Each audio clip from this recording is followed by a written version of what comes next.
Assalamualaikum Milanisti, bagaimana kabarnya? Semoga baik-baik aja ya. Kunjungi website kita di maksimalmilan.blogspot.com. Jangan lupa subscribe dan nyalakan lonceng notifikasi untuk terus mendapatkan berita terbaru seputar AC Milan, khusus Milanisti.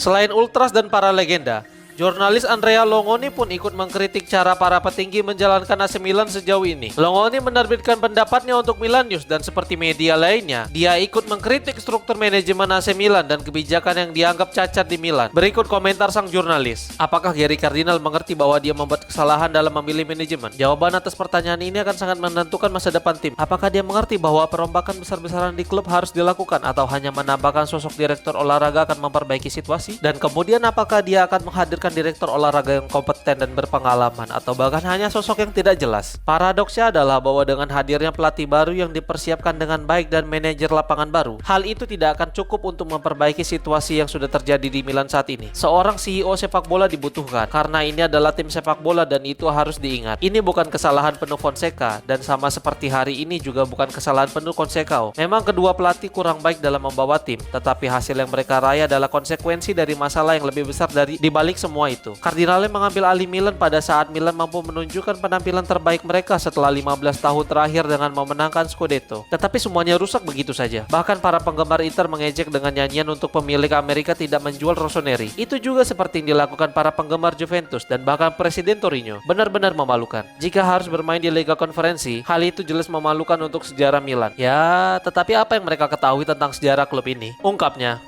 Tierney Reinders segera memperbarui kontraknya di AC Milan, tetapi Chelsea dikabarkan tetap tertarik kepadanya menurut sebuah laporan. Menurut Matteo Moretto dari Relevo, Chelsea telah menanyakan situasi dari Reinders dalam beberapa waktu terakhir. Klub London dikabarkan sangat menyukai bakat asal Belanda itu, tetapi tidak ada lagi upaya sejak saat itu. Reinders akan segera perpanjang kontraknya hingga 2030 dan sang gelandang juga ingin bertahan di San Siro. Namun jika Milan tidak lolos ke Liga Champions, maka masa depannya masih harus dievaluasi ulang karena pendapatan Rossoneri akan menurun drastis karena hal tersebut. Jurnalis itu pun menyatakan, "Saya ingin membuat klarifikasi di sini. Saya pribadi percaya bahwa AC Milan akan melakukan segala upaya untuk mempertahankan Tierney Reinders kecuali ada tawaran yang benar-benar besar datang," ungkapnya.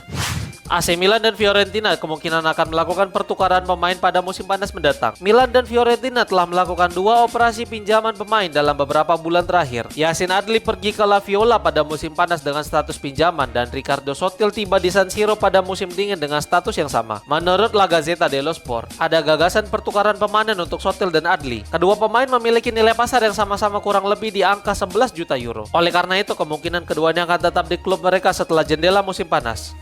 Juventus telah membuat keputusan mengenai masa depan Pierre Kalulu dan mereka sepertinya akan mengaktifkan opsi pembelian yang dimiliki. Menurut Matteo Moretto dari Relevo, Juventus telah memutuskan untuk mengaktifkan opsi pembelian permanen mereka terhadap Kalulu dan mereka hanya perlu mengeluarkan 14 juta euro untuk biaya operasi tersebut. Namun segalanya bisa saja berubah setelah Thiago Motta dikabarkan sedang berada di bawah tekanan. Jadi harus dilihat apakah akan ada perubahan pada musim panas mendatang. Kalulu menyatakan bahwa Motta telah meyakinkan dirinya untuk bergabung ke Bianconeri.